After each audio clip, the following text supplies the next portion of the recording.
This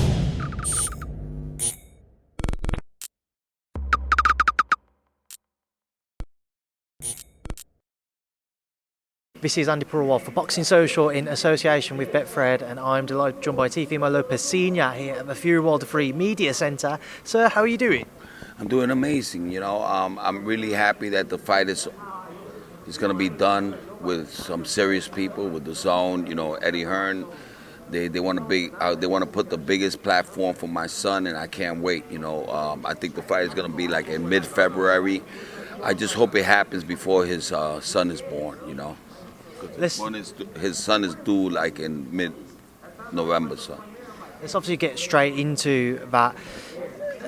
What you're referring to is the fact that the bout has now been picked up between Teofimo and George Kambosos by Eddie Hearn and Matchroom. Just go back through this entire situation. Obviously, Triller initially picking up the fight for a $6 million purse. What's your reflections on that entire situation and to this point ending up with Eddie and Matchroom picking up the fight? Well, it was something like we couldn't control. You know what I'm saying? They were the highest bidder, so we had to go with Triller. They didn't live up to what they were saying, and we just have to keep on going. My son lost a whole year of fighting, and I believe they're gonna pay for that. We good. My son's gonna get the money that he's worth.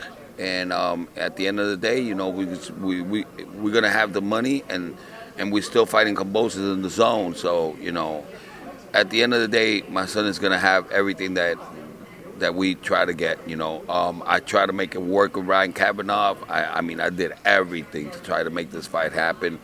Kambosos at the end, didn't want to sign because they were asking for Ryan Kavanaugh to put the money on escrow, and he didn't do it. So at the end of the day, I really believe that Triller probably didn't have the money. It's ridiculous now because now they have freaking the main event is gonna be with William Silva, a guy that we freaking knocked out. That's a nobody from Brazil. So it shows you. The people that we were just dealing with. I don't like to burn bridges. I got nothing against Ryan Kavanaugh. I got to take care of my son. First of all, I got to take care of my son. We need to fight. He couldn't make it happen, so we got to go with Eddie Hearn. How frustrating a period has this been for you guys as a team? And as you mentioned in that answer, your son has lost a year of his career since his victory against Vasyl Lomachenko. Well, it's hurt us a little bit, but we're still gonna make our money. We're still fighting, and eventually we'll get some 4 or 5 fights with Top Rank, and our first fight is gonna probably be in April against Josh Taylor. We only looking for the best. We want all the belts.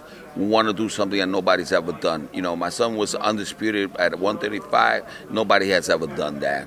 We was the first ones to do that. He's a 5-belt champion, with the Ring Magazine belt. So nobody has ever done that. With only 16 fights, it will never be breaking. They could never break that record. You know what I'm saying? There's nobody in the world is going to do that with 16 fights.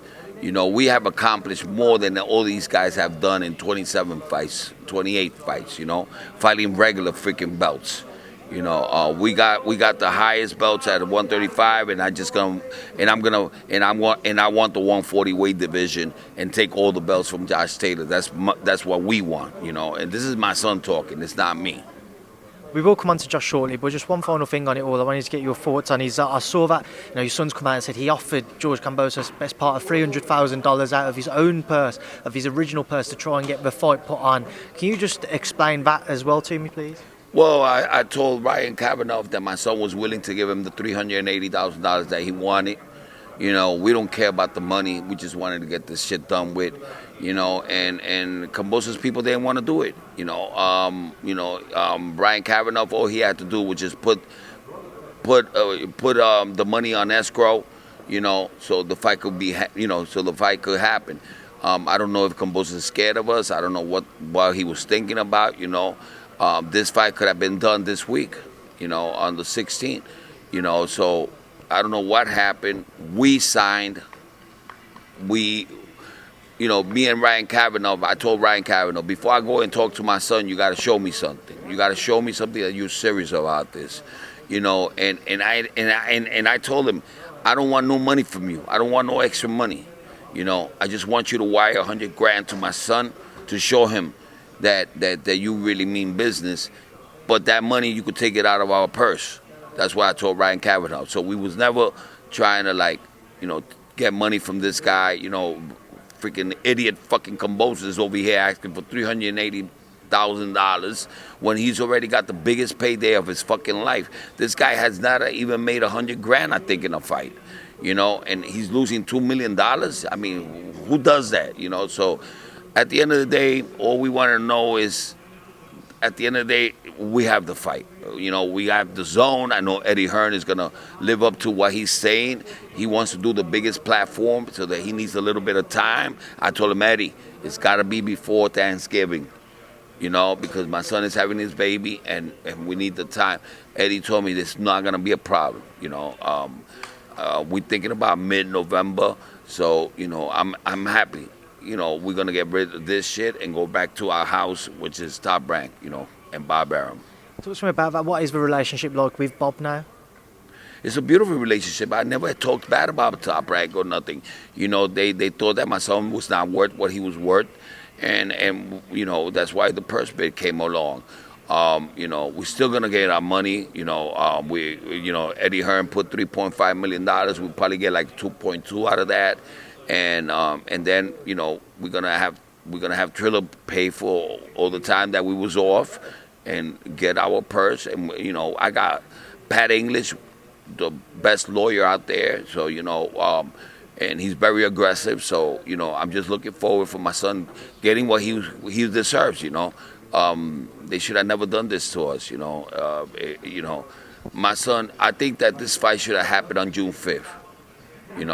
But Floyd tried to freaking, try to jeopardize our fight, and he couldn't get it. They put him to fight on the 6th on a Sunday. I think that would have been a beautiful day because, Floyd fighting on Sunday, my son fighting on Saturday, it would have been beautiful. Everybody would have flown into Miami, would have made this stuff a huge fight. For some reason, they decided not to do it, and I give the blame to the guy that was running the whole thing, Peter Khan. I give the blame to him, because, they got scared because of Floyd. I mean, Floyd's an old man. This fight, my son made 500. My son did what was it, 5 million views on ESPN. Out of those 5 million views, you got like maybe 2 million of hardcore fans. Everybody's talking about social media. Social media is for the young kids and all that stuff. You still got real guys, older people like me. I don't go on social media. That's not my thing. Those are the guys that are paying the way for us, And they didn't believe in my son, and this is why this happened. Earlier on, you mentioned you want to face Josh Taylor. Your son wants to face Josh Taylor around April time. Has that fight actually been discussed now? Of course. Yes, I have talked to Bob Arum, and that's what we want. We don't want nothing else. We want Josh Taylor at 140.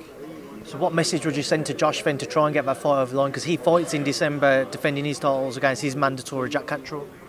I think that's going to be an easy fight for him. I want to fight him in April, get this shit done with. Be back-to-back undisputed. My son had an idea. My son wanted to do it at a cash weight at 138, so all the belts could be online. The 135 and the 140 all together. It's never happened before in history. So let's see what happens. But my son is ready to fight him at 138 or 140. It doesn't matter. I told Bob, we're ready. My son is already in shape. We could fight this week. How big of a fight would that be between Teofimo and Josh Taylor? Man, we'll take it to England. We'll take it to his hometown. With all the judges against us, it's because I know he's not gonna go past 6-7 rounds. My son's gonna knock him out. That's what we do. One final thing I want to get your thoughts on before I do let you go is obviously we're here in this media centre, Fury Wilder 3 this weekend. What's your take on it, Senior? I got Tyson Fury winning the fight by knockout, maybe 6-7 round like he did before. He's got his number, bro. He's just got his number. Senior, we'll leave it there now. Appreciate your time. Thank you for speaking to me. Thanks a lot. And Josh Saylor, let's go, bro. Let's make this happen. We'll do it in your hometown, wherever you want to do it. You know, the takeover is coming to take it over like we always do, you know. Let's go. Perfect. Thank you.